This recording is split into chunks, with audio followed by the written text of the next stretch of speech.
नमस्कार, आप देख रहे हैं आरजे न्यूज और मैं आपके साथ सिमी दानी।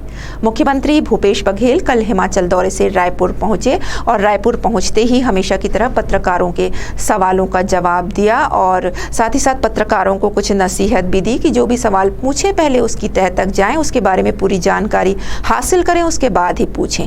बहरहाल 8 से 9 मुद्दों पर मुख्यमंत्री ने कल बयान दिया। पहली महत्वपूर्ण बात जो मुख्यमंत्री ने कल कही वह थी कि हिमाचल में छत्तीसगढ़ मॉडल को लेकर लोगों में काफी उत्साह देखने को मिला है। मुख्यमंत्री बघेल ने हिमाचल चुनाव को लेकर कहा कि हिमाचल में कांग्रेस की स्थिति बहुत शानदार और अच्छी है। छत्तीसगढ़ मॉडल को लेकर लोगों में काफी उत्साह है। उन्होंने प्रियंका गांधी के साथ आम सभा को भी संबोधित करने का जिक्र किया, जिसे प्रतिज्ञा महारैली का नाम दिया गया है। और मुख्यमंत्री ने यह भी बताया कि हिमाचल में परिवर्तन की लहर है। मुख्यमंत्री के अनुसार कांग्रेस ने जो 10 गारंटी हिमाचल में दी है, ध्यान दीजिएगा, वादे नहीं गारंटी दी है, उसका बड़ा असर हिमाचल में देखने को मिल रहा है। आपको बता दें कि कांग्रेस ने हिमाचल में 10 गारंटियां दी हैं, जिनमें अंग्रेजी स्कूल खोलना, गोबर खरीदना, बागबान और किसान को उसके उपज के अनुसार मूल्य देना आदि शामिल हैं। दूसरी महत्वपूर्ण बात जो मुख्यमंत्री ने कही वह है कि हिमाचल प्रदेश की वर्तमान सरकार घोषणावीर है।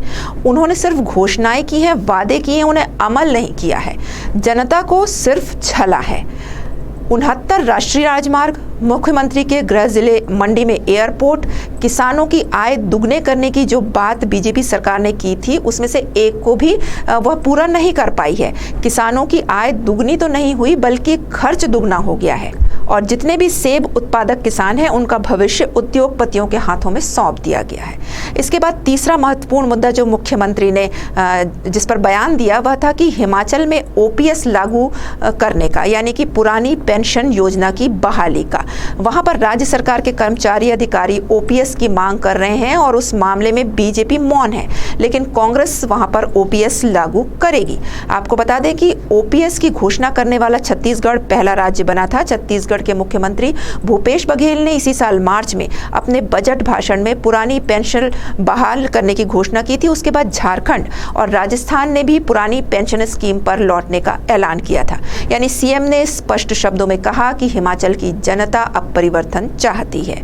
चौथी महत्वपूर्ण बात मुख्यमंत्री ने कही भानु प्रतापपुर सीट के संबंध में जो मनोज मंडावी के निधन से खाली हुई है, क्योंकि भानु प्रतापपुर में उपचुनाव होना है और बीजेपी का कहना है कि वह आरक्षण के मुद्दे को लेकर जनता के बीच में जाएगी। इस पर मुख्यमंत्री बघेल ने कहा कि आरक्षण का जो पाप है वह भारतीय जनता पार्टी के कारण ही हुआ है और हम लोग उसे ठीक करेंगे। आदिवासी समाज को उन्होंने आश्वस्त भी किया कि संविधान में उन्हें जो सुविधाएं दी गई हैं, मिली हुई हैं, वह उन्हें मिलकर ही रहेगी, उसे कोई नहीं रोक सकता। आरक्षण का ये जो पाप है ना, जो 20% हुआ है, ये भारतीय जनता पार्टी कारण हुआ है और उसको हम लोग ठीक करेंगे। आदिवासी समाज के लेकर आए थे, मैंने स्पष्ट कहा है कि आपको जो संविधान में जो सुविधा मिली है वो मिल के रहेगा, उसे कोई नहीं रोक सकता।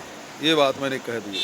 पांचवा महत्वपूर्ण बयान जो मुख्यमंत्री बघेल ने दिया वह था ईडब्ल्यूएस को मिले आरक्षण के संबंध में। सीएम बघेल ने कहा कि सुप्रीम कोर्ट ने सोमवार को आर्थिक रूप से कमजोर वर्ग के लिए जो 10% आरक्षण पर अपनी मुहर लगाई है उसका हम स्वागत करते हैं। यह बहुत अच्छी बात है और कांग्रेस ने हमेशा से ही कहा है कि अनुसूचित जाति जनजाति को जनसंख्या के आधार पर आरक्षण मिलना चाहिए। मंडल आयोग की जो रिपोर्ट है उसके आधार पर पिछड़े वर्ग को 27% मिलना चाहिए और मुख्यमंत्री ने स्पष्ट किया कि अभी भारत सरकार ने और सुप्रीम कोर्ट ने जिस पर सील लगाया है, मुहर लगाई है कि 10% आरक्षण ईडब्ल्यूएस को मिलना चाहिए, कांग्रेस उसकी पक्षधर है। छठा मुद्दा बीजेपी की महतारी हुंकार रैली का रहा, साथ ही केंद्रीय मंत्री स्मृति ईरानी के छत्तीसगढ़ आगमन का रहा, जिस पर प्रहार करते हुए सीएम बघेल ने कहा कि स्मृति ईरानी छत्तीसगढ़ आ रही हैं शराबबंदी के विरुद्ध मोर्चा संभालने, लेकिन छत्तीसगढ़ की चिंता करने से पहले मध्य प्रदेश की भी चिंता कर लें, क्योंकि मध्य प्रदेश में उन्हीं की पार्टी के नेता यानी भारतीय जनता पार्टी के ही नेता शराबबंदी की मांग कर रहे हैं। पहले वे वहां की व्यवस्था कर लें।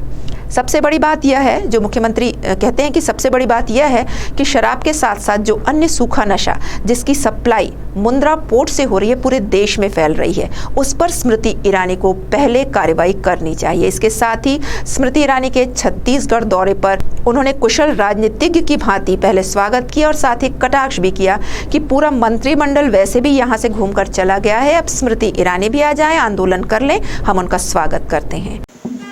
अच्छी बात है, स्वागत है। पूरा मंत्रिमंडल वैसे घूम के चले गए यहाँ, अब स्मृति ईरानी जी आंदोलन करने आ रही हैं तो उनका स्वागत है।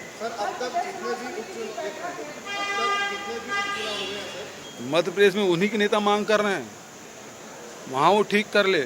और सबसे बड़ी बात ये है कि ये शराब के साथ साथ जो अन्य जो सूखा जो नशा है और जिसके सप्लाई मुद्रा पोर्ट से हो रहा है, पूरे देश में फैल रहा है, तो वहाँ जो पकड़ा गया है उसमें कार्रवाई करवाएंगे क्या स्मृति ईरानी जी?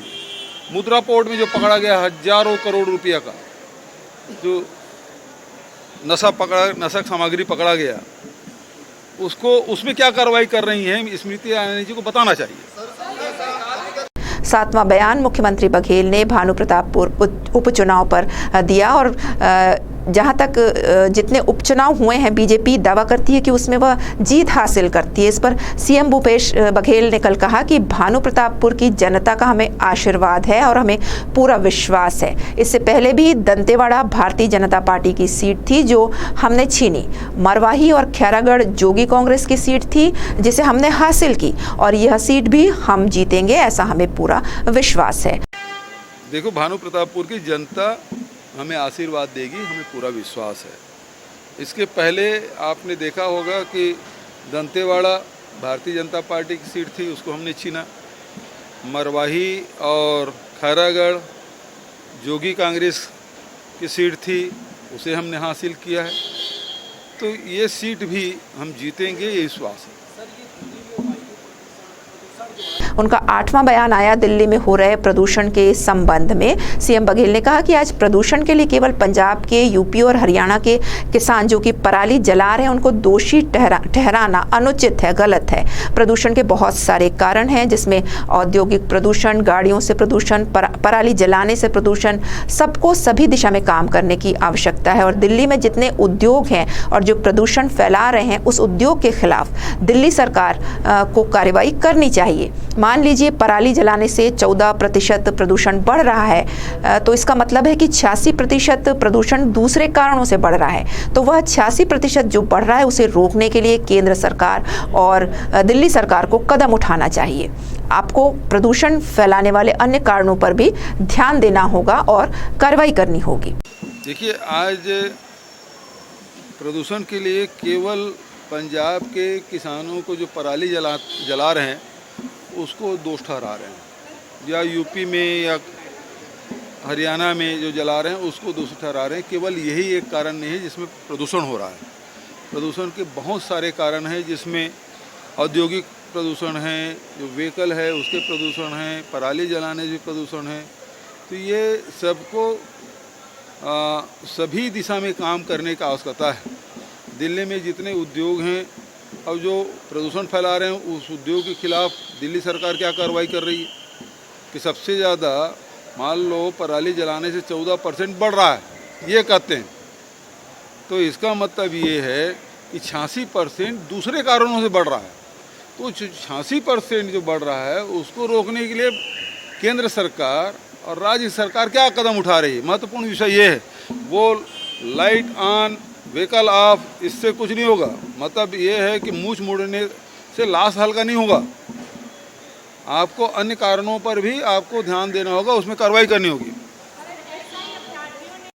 और आखिरी बयान उन्होंने प्रदेश चुनाव समिति की होने वाली बैठक और प्रत्याशी चयन के संबंध में दिया। इस संबंध में मुख्यमंत्री बघेल ने सधा सा जवाब दिया स्पष्ट तौर पर कहा कि मुद्दा प्रत्याशी चयन जो मुद्दा है वह सेंट्रल इलेक्शन कमेटी करती है, हाई कमान करता है। और सीधे और साफ शब्दों में बिना घुमाए फिराए मुख्यमंत्री ने अपनी बात मीडिया के सामने रखी। हिमाचल प्रदेश के दौरे की थकान उनके चेहरे से साफ झलक रही थी और हो भी क्यों ना हो, उन्हें कांग्रेस ने हिमाचल का स्टार प्रचारक बनाया है। आपको बता दें कि कांग्रेस द्वारा जारी की गई लिस्ट में 40 स्टार प्रचारकों में से मुख्यमंत्री बघेल को भी जगह मिली है, जबकि मध्य प्रदेश में से किसी भी नेता को इस सूची में शामिल नहीं किया गया है। अभी तक के लिए बस इतना ही। आगे की ताज़ा तरीन खबरों के लिए आप जुड़े रहिए आरजे न्यूज़ के साथ। नमस्कार।